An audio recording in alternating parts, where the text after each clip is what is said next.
ஜெய் ஸ்ரீ மாத்ரே நமக. ஜெய் குருதத், ஜெய் குரு பரசுராம். நமஸ்காரம். நான் கரூர்லேருந்து வல்சலா பணிக்கர், பிரசன்ன ஜோதிடர். இன்னைக்கு நம்ம குரோதி வருடத்துடைய தமிழ் புத்தாண்டு பலன்கள் மிதுன ராசிக்கு எப்படி இருக்குன்னு பார்க்க போகிறோங்க.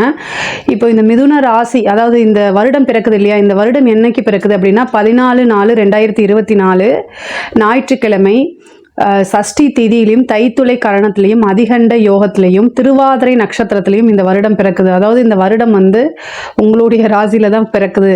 உங்களுடைய ராசிப்படி இந்த வருடம் அதாவது கிரக நிலைகள்லாம் எப்படி பிறக்கும், வருடம் பிறக்குது இல்லையா, அந்த டைம்ல கிரக நிலைகள்லாம் எப்படி இருக்கு அப்படின்னா, உங்களுடைய ராசிக்கு 4ஆம் இடத்துல கேதுவும், 9ஆம் இடத்துல சனி செவ்வாய் 2 கிரகமும் இருக்கு. 10ஆம் இடத்துல ராகு சுக்கிரன் புதன் இருக்காரு. 11ஆம் இடத்துல சூரியன் குரு. இதுதான் இந்த குரோதி வருடம் பிறக்கிற அன்னைக்கு உங்க ராசி அமைப்புப்படி கிரக நிலைகள்ங்க. அதாவது பொதுவா மிதுன ராசிக்கு இந்த குரோதி வருடம் ரொம்ப ரொம்ப சூப்பரா இருக்கு. பொதுவாகவே மிதுன ராசிக்காரங்க ரொம்ப திறமசாலிக தான். அதாவது அவங்க நல்லா நாலேஜபிள் பர்சன்.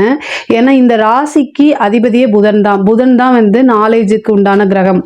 ஆனால் அதை நீங்கள் நம்பணும். நிறைய விளையாட்டுத்தனம், அதாவது ஒரு கேர்லெஸ், உங்களுக்கு வரக்கூடிய வாய்ப்புகள் எல்லாமே நீங்கள் இழக்கிறது என்னென்னா கேர்லெஸ்னால தான். அதாவது ஒரு சின்ன அலட்சியம் அல்லது உங்களை நீங்களே நம்பாமல் இருக்கிறது, நம்மளால் முடியுமா அப்படிங்கக்கூடிய ஒரு விஷயம்தான் வச்சுக்கோங்களேன்.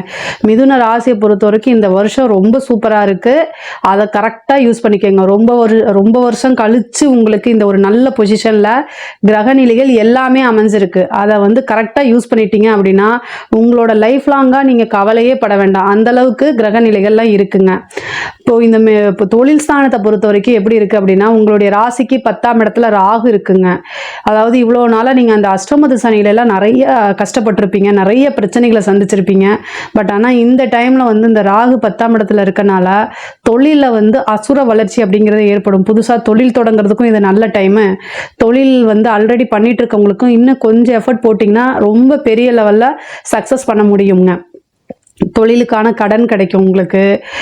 குருவும் 6ஆம் இடத்தை பார்க்குறாரு, சனியும் உங்கள் ராசிக்கு 6ஆம் இடத்தை பார்க்குறாருங்க. அப்போது உங்களுக்கு தொழிலுக்கு என்னென்ன தேவையோ அது எல்லாமே கிடச்சிரும். அது என்னென்னா கடனாக இருந்தாலும் சரி, பேங்க் லோனு, இது மாதிரி. இப்போ உங்களுக்கு புதுசாக ஒரு எக்யூப்மெண்ட் வாங்கணும்னு இருக்கும். பட் ஆனால் அதுக்கு உங்ககிட்ட போதிய அமௌண்ட் இருக்காது. பட் ஆனால் அதுக்கு கடன் நீங்கள் பேங்க்கில் இவ்வளோ நாளாக லோனுக்கு அப்ளை பண்ணி வச்சுருப்பீங்க. பட் ஆனால் அது கிடைக்காது. இவ்வளோ நாளாக நீங்கள் அதை ட்ரை பண்ணி கிடைக்காம இருந்தால் கூட இனி ட்ரை பண்ணுங்கள். இந்த வருஷம் பிறந்ததுக்கப்புறம் ட்ரை பண்ணுங்க, கிடைக்கும். அது உங்களுக்கு ஒரு பெரிய அதிர்ஷ்டமாக கூட மாறுறதுக்கு வாய்ப்பு இருக்கு. ஆல்ரெடி தொழிலில் கடன் இருந்தால் கூட இந்த டைம்ல கடனை அடைக்கிறதுக்கு உண்டான வாய்ப்புகள் அதிகமாக இருக்கு. 6ஆம் இடத்தை சனி பார்க்குது. அதனால தொழில் மூலியமா உங்களுக்கு லாபம் ஏற்படும். அது மூலியமா கடனை அடைக்கிறதுக்கு உண்டான வாய்ப்புகளும் பிறக்குங்க. உத்தியோகத்தில் இருக்கவங்களுக்கு இது ரொம்ப சூப்பர். குரு 6ஆம் இடத்தை பார்க்குறாரு. உங்களுக்கு ரொம்ப ரொம்ப ரொம்ப அதாவது வெளிநாட்டுக்கு வேலைக்கு போகணும்னு நினைச்சிட்டு இருக்கக்கூடிய மிதுன ராசிகளுக்கெல்லாம் இந்த டைம் ட்ரை பண்ணுங்க. கண்டிப்பா ஃபாரின் ஆப்பர்ச்சுனிட்டி உண்டு. பொதுவாகவே மிதுன ராசிக்கு உத்தியோக ரீதியாவோ தொழில் ரீதியாவோ வெளிநாடு செல்லக்கூடிய அமைப்பு, வெளி மாநிலங்கள் செல்லக்கூடிய அமைப்புகள் இருக்கு. அது படிப்பு ரீதியாவோ இருந்தாலும் சரி, அதாவது வெளிநாடு செல்லக்கூடிய அமைப்பு யாருக்கெல்லாம் இருக்குன்னா மிதுன ராசிக்கு உறுதியாக உண்டுங்க. குரு 12ஆம் இடத்துக்கு வந்திருக்காரு. கொஞ்சம் அலைச்சல் அந்த மாதிரி இருக்கும். பட் ஆனால் உங்களோட கடின உழைப்பு தான் உங்களுக்கு வெற்றியை கொடுக்கும் அப்படிங்கிறத நீங்க மைண்ட்ல வச்சுக்கணும். ஏன் அப்படின்னா சம்டைம் நல்லா போகும், கொஞ்ச நேரத்தில் அது பிரேக் டவுன் ஆயிரும். அது மாதிரி உங்களுக்கு பூஸ்டப் தேவை. அதுக்காக வேற யாரும் பறந்து வரமாட்டாங்க. நீங்களே தான் உங்களை என்ன செஞ்சுக்கணும், மோட்டிவேட் பண்ணிக்கணும். செல்ஃபா மோட்டிவேட் பண்ணிக்கிறது ரொம்ப முக்கியமானது. ஏன் சொல்றேன் அப்படின்னா, மிதுன ராசியை பொறுத்த வரைக்கும் ஒருத்தவங்க சொல்லிட்டே இருந்தா அதை கரெக்டா ப்ராப்பரா பண்ணி முடிப்பாங்க. ஸ்டார்ட் பண்றது கொஞ்சம் நல்லா பண்ணுவீங்க, அதே மாதிரியே கடைசி வரைக்கும் போயிட்டா ரொம்ப நல்லது. அதுக்காக இவ்வளவு தூரம் சொல்றேன். அதே மாதிரி படிக்கக்கூடியவர்களுக்கு, அதாவது படிப்புல ஆர்வம் கண்டிப்பாக இருக்கணும். 4ஆம் இடம் தான் படிப்பு. அந்த இடத்துல கேது வந்திருக்கு. படிப்புக்கு முட்டுக்கட்டை போடுறது தான். படிப்பை எப்படியாவது வெட்டி விட்டுரும் கேது. கேது ஞானம். ஆனால் உங்களுக்கு அதில் ஞானம் நாலேஜ் இருந்தாலும் பேப்பரில் நீங்கள் எழுதுறத பொறுத்து தான் மார்க்கு. அதை ஞாபகம் வச்சுக்கோங்க. உங்களுக்கு எல்லாமே தெரியும், ஆனால் பேப்பரில் நீங்கள் என்ன ப்ரெசன்டேஷன் கொடுக்குறீங்களோ அதுக்கு தான் உங்களுக்கு மார்க்கே தவிர உங்களுக்கு என்ன தெரியுங்கிறதுக்கெலாம் மார்க்கு கிடையாது. ஸோ படிக்கிறது நீங்கள் நல்லா மார்க் எடுக்கணும்னா ஃபோக்கஸ்டாக இருக்கணும். 4ஆம் இடத்துல கேது வந்திருக்கு. படிப்பு இல்லைன்னா வாழ்க்கை இல்லை அப்படிங்கக்கூடிய ஒரு விஷயத்த நீங்கள் என்ன செய்யணும் அப்படின்னா நல்லா மெமரைஸ் பண்ணிக்கணும். பண்ணாதான் உங்களுக்கு வாழ்க்கை. அதே நேரத்தில் யூபிஎஸ்சி எக்ஸாம்ஸ், அதாவது கவர்மெண்ட் எக்ஸாம்ஸ்க்கு ட்ரை பண்ணுறவங்களா இருந்தால் குருவும் 4ஆம் இடத்தை பார்க்குதுங்க. இதில் என்ன ஒரு இது அப்படின்னா, கேது உங்களுக்கு தடையை உண்டு பண்ணால் கூட குருவோடைய பார்வை இருக்குது இல்லையா, அப்போ என்னன்னா படித்து வேலை கிடைக்கிறதுக்கு உண்டான, அதாவது ஒரு கவர்மெண்ட் போஸ்டிங்கில் போய் உட்கார்றதுக்கு உண்டான அமைப்பை கொடுத்துருங்க. அப்போது நீங்கள் அதுக்கு சின்சியராக ட்ரை பண்ணாலே போதும். ஏன்னா 9ஆம் இடத்துலையும் சனி நல்ல பொசிஷனில் இருக்குது. அப்புறம் குரு வந்து 6ஆம் இடத்தையும் பார்க்குது. அதுக்காக தான் சொல்கிறேன். 6ஆம் இடத்தை பார்க்கும்போது ஒரு உத்தியோகம் உறுதியாக உண்டு. அது என்ன உத்தியோகம், அது எந்த ரேஞ்சு அப்படிங்கிறதுலாம் உங்களுடைய கையில் தான் இருக்குது. ஏன் அப்படின்னா நீங்கள் என்ன படிக்கிறீங்களோ, நீங்கள் என்ன எஃபர்ட் போடுறீங்களோ அதுக்குண்டான பலன்கள் தான் உறுதியாக கிடைக்குங்க. நம்மளுடைய ஜாதகத்தில் எவ்வளோ பெரிய பிராப்தம் இருந்தாலும் அப்படியே உட்காந்துட்டோம்னா எதுவுமே வந்து ஆட்டோமேட்டிக்காகவே நம்ம கையில் கிடைக்காது. நம்ம ஜாதகத்தில் நிறைய பேர் என்கிட்ட என்ன கேட்குறாங்கன்னா, நம்ம ஜாதகத்தில் அந்த அமைப்பு இருக்குல்ல அப்படின்னா அது நீங்கள் முயற்சி பண்ணால் மட்டும்தான் அந்த அமைப்பு உங்களுக்கு கை மேலே வந்து பலனளிக்கும். நீங்கள் முயற்சி பண்ணலைன்னா அது கிடைக்காது. எதுக்காக இவ்வளோ தூரம் சொல்கிறேன் அப்படின்னா, 4ஆம் இடத்துல கேது வந்திருக்கு, பயங்கரமான தடையை கொடுக்கும். மற்ற எல்லா விஷயமும் ஓகே தான், இந்த தடையை மட்டும் நீங்கள் தாண்டி வரணுங்க. அது இருந்துட்டாலே லைஃப்பை சக்ஸஸ் பண்ணிக்குவீங்க. திருமண பிராப்தம் இருக்கா அப்படின்னா கலத்திர ஸ்தானத்துக்கு வந்து உங்களுக்கு குருவோடைய அனுகிரகம் இல்லை, வேற எந்த கிரகமுமே கலத்திர ஸ்தானத்தை பார்க்கல. அப்போ மிதுன ராசியை பொறுத்த வரைக்கும் திருமணம் அப்படிங்கக்கூடிய அமைப்புகள் வந்து இப்போ உறுதியாக இல்லைங்க. அதாவது உங்களுடைய ஜாதகத்தில் கலத்திர ஸ்தான அதிபதியோடைய திசாவோ புத்தியோ இருக்குது அப்படின்னா அதுக்குண்டான விஷயங்களை நீங்கள் பார்க்கலாம். ஆனால் கோச்சாரத்தில் குரு பலம் இல்லை, சனியோடையதோ ராகுகேதுவோடையதோ எதுவுமே இல்லாமல் இருக்குங்க. இந்த கணவன் மனைவி பிரச்சனைகள் சின்ன சின்னதாக வரும். ஏன்னா 6ஆம் இடத்தை வந்து உங்கள் கலத்திர ஸ்தானாதிபதியே குரு தான். அவர் வந்து 12ஆம் இடத்துல இருந்து 6ஆம் இடத்துல என்ன செய்யுதுன்னா பார்வையிடுது. இந்த காலகட்டத்தில் ஒரு சண்டையை வந்து பெருசு பண்ணாதீங்க. கொஞ்சம் அட்ஜஸ்ட் பண்ணி ஒரு பக்குவமான வார்த்தைகளை நீங்க விடணும். ஏன் அப்படின்னா 6ஆம் இடத்தை குரு பார்க்குது. குரு எதை பார்த்தாலும் அவரோட வேலை வளர்த்து விடுறது தான். கணவன் மனைவி பிரச்சனையா இருந்தா கூட அதை என்ன செய்வாரு, சண்டை சச்சரவை பெரிய லெவல்ல என்ன செய்வாரு, டைவர்ஸ் வரைக்கும் கொண்டு போய் நிறுத்துறதுக்கு வாய்ப்பு இருக்கு. ஸோ அதனால ரொம்ப கவனமா ஹேண்டில் பண்ணுங்க. லைஃப் வந்து நமக்கு ரொம்ப முக்கியம். ஸோ அதனால நம்ம பேசக்கூடிய வார்த்தைகளும் கவனமா இருக்கணும். அதனால ரொம்ப ரொம்ப பார்த்து ஹேண்டில் பண்ணல அப்படின்னா அது வந்து கோர்ட்டு கேஸ் பஞ்சாயத்தெல்லாம் போய் முடிஞ்சிடும். அதனால இதை பார்த்துக்கங்க. அரசியல்வாதிகளுக்கு இது வந்து ஒரு நல்ல ஆப்பர்ச்சுனிட்டி. கேது வந்து 4ஆம் இடத்துல இருக்கு. அரசியலுக்கு வந்து கேது வந்து ஒரு நல்ல சப்போர்ட் பண்ணக்கூடியது. ஒரு நல்ல அமைப்பு இருந்துச்சு அப்படின்னா உங்களுக்கு பெரிய லெவல்ல காசு பணமும் வரும், மக்களோட சப்போர்ட் கிடைக்கும்.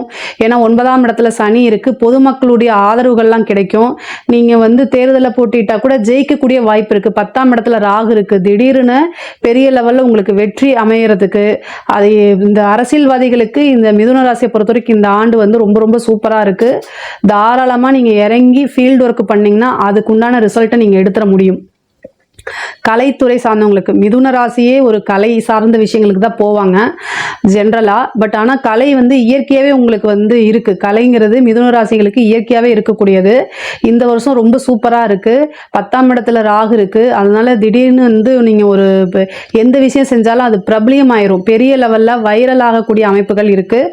அதுக்குண்டான அமைப்பு, பாராட்டுகள், விருதுகள் இது எல்லாமே உங்களுக்கு கிடைக்கும். நல்ல அமௌண்ட், அதாவது உங்களுடைய திறமைக்கு ஏற்ற மாதிரி நீங்கள் இவ்வளோ நாள் ரொம்ப கஷ்டப்பட்டு இருந்தா கூட ஒரு வாய்ப்பு வரும். அது மூலியமா உங்களுக்கு ஒரு பெரிய தொகையும் வரதுக்குண்டான அமைப்பு இருக்கு. முக்கியமா பொதுமக்களால் பாராட்டுகள் உறுதியாக உண்டு. இவ்வளோ நாளாக நீங்கள் யாருன்னு தெரியாமல் இருந்தால் கூட இந்த டைமில் எக்ஸ்போஸ் ஆவீங்க. நீங்கள் அதுக்குண்டான முயற்சிகளையும் போடுங்க. பெண்களை பொறுத்த வரைக்கும் 4ஆம் இடத்துல கேது வந்திருக்கு. வண்டி வாகனங்களை இயக்கும் போது ரொம்ப கவனம் தேவை. பொதுவாக கோச்சாரத்தில் 10ஆம் இடத்துல ராகும் செவ்வாயும் சேரக்கூடிய அந்த காலகட்டம், அதாவது மே மாதத்துக்கு அப்புறம் வந்து ஒரு 40 டேஸ் வந்து நீங்கள் ரொம்ப கவனமாக இருக்கணும். தொழில் ரீதியாக எங்கேயாவது போகிறீங்க அப்படின்னா வீட்டில் பேரண்ட்ஸ் கிட்ட, கணவனாக இருந்தால் மனைவி கிட்ட, மனைவியாக இருந்தால் கணவன் கிட்டலாம் சொல்லிட்டு போங்க. ராகும் செவ்வாயும் சேரக்கூடிய அந்த காலகட்டம் வந்து ஒரு கடுமையானது. திடீர்னு ஒரு விபத்தோ இந்த மாதிரி விஷயங்களை கொடுத்துறதுக்கு வாய்ப்பு இருக்கு. இல்லைன்னா நீங்கள் எதிர்பாராத அளவுக்கு உங்ககிட்ட யாராவது மிஸ்யூஸ் பண்ணுறதுக்கு வாய்ப்புகள் இருக்கு. கோச்சாரத்தில் எப்பெல்லாம் சனி செவ்வாய், ராகு செவ்வாய், செவ்வாய் ராகு, செவ்வாய் கேது இதெல்லாம் சேரது வந்து நல்லது இல்லை. பல்வலி தொந்தரவு, கை கால் வலி, ஏதாவது எலும்பு வந்து ஃப்ராக்சர் ஆகிறது, சிறு சிறு இரத்த காயங்கள் இதெல்லாம் ஏற்படுறதுக்கு வாய்ப்பு இருக்கு. அதனால ரொம்ப கவனமாக இருக்கணும். 6ஆம் இடத்தை சனியும் பார்க்குது, குருவும் பார்க்குது. மருத்துவ செலவு உண்டு. இது அதுக்கப்புறம் சொத்துக்கள் ஏதாவது பிரச்சனை இருந்துச்சுன்னா கூட அதெல்லாம் நீங்கி உங்கள் கைக்கு வரும். 6ஆம் இடத்தை பார்க்கறனால உங்கள் கடன் வந்து குரு பார்க்குது, சனியும் பார்க்குது. கடன் பிரச்சனை கண்டிப்பாக சால்வ் ஆகும். உங்களுக்கு கடனால் இருக்கக்கூடிய பிரச்சனைகள் இருந்துச்சு அப்படின்னா நரசிம்மர் வழிபாடு பண்ணுங்க. அது வந்து உங்களுக்கு ரொம்ப யோகத்தை கொடுக்கும். கடன் பிரச்சனையை அடியோட நிவர்த்தி பண்ணிடும். அதே மாதிரி இவ்வளோ நாளாக நீங்கள் ஏதாவது ஒரு விஷயம் கேஸ் போட்டிருந்தீங்க அப்படின்னா அது ஜெயிக்கிறதுக்கு உண்டான வாய்ப்புகள் இருக்குது. குருவோடைய அனுகிரகம் 6ஆம் இடத்துக்கு இருக்கனால வழக்குகளில் நீங்கள் யார் மேலேயாவது கேஸ் போட்டிருந்தீங்கன்னா அப்படின்னா வழக்குகளில் வெற்றி அடையக்கூடிய அமைப்புகள் இருக்குது. தாயார் வழி சொத்துக்கள் வருங்க. தாயார் வழி சொத்துக்கள் உங்களுக்கு வந்து சேரும்.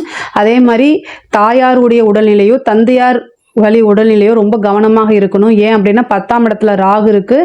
கர்மஸ்தானத்தில் ராகு வரும்போது ஏதாவது ஒரு கர்ம காரியங்களில் ஈடுபடக்கூடிய அமைப்புகளை வந்து கொண்டு வந்து சேர்த்துரும். அதனால் அந்த விஷயங்களில் கவனமாக இருங்க. பொதுவாக மிதுன ராசிக்கு வந்து எக்கனாமிக்கலும் சரி மற்ற எல்லா விஷயங்களும் ரொம்ப நல்லா இருக்குது. வீடு கட்டக்கூடிய அமைப்புகள் ஒரு சிலருக்கு இருக்குங்க. 4ஆம் இடத்துல கேது இருக்குது.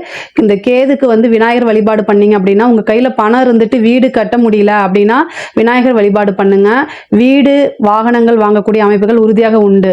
ஏன்னா 4ஆம் இடத்தை வந்து குரு பார்க்குது. அப்போ வண்டி வாகனங்கள் வீடு கட்டக்கூடிய அமைப்புகள் எல்லாம் உறுதியாக உண்டு. ஒரு நிலமாவது வாங்கி போடக்கூடிய அமைப்பு இருக்கு. மிடில் கிளாஸுக்கு நிறைய பேத்துக்கு சொந்த வீடு தான் வந்து என்னதுங்க மிகப்பெரிய கனவா இருக்கு. அது வந்து இந்த வருஷம் உங்களுக்கு உறுதியாக உண்டுன்னு வச்சுக்கோங்களேன். மிதுன ராசிக்கு வந்து ரொம்ப ரொம்ப கவனமாக இருக்கிறது அவங்களுடைய ஹெல்த்லையும் ப்ளஸ் வந்து பேரண்ட்ஸோட ஹெல்த்லையும் கவனமாக இருந்துட்டாலே இந்த வருஷம் ரொம்ப மிகப்பெரிய ராஜயோகம் தான் அவங்களுக்கு. இந்த மிதுன ராசியை பொறுத்த வரைக்கும் ரொம்ப நல்லா இருக்கு. இதுல ஏதாவது உங்களுக்கு சந்தேகங்கள் இருந்துச்சு அப்படின்னா கமெண்ட்ஸ்ல கேளுங்க. கண்டிப்பா நான் ஆன்சர் பண்றேன். நம்மளுடைய சேனலை லைக் பண்ணுங்க, ஷேர் பண்ணுங்க, சப்ஸ்கிரைப் பண்ணுங்க. நன்றி, வணக்கம்.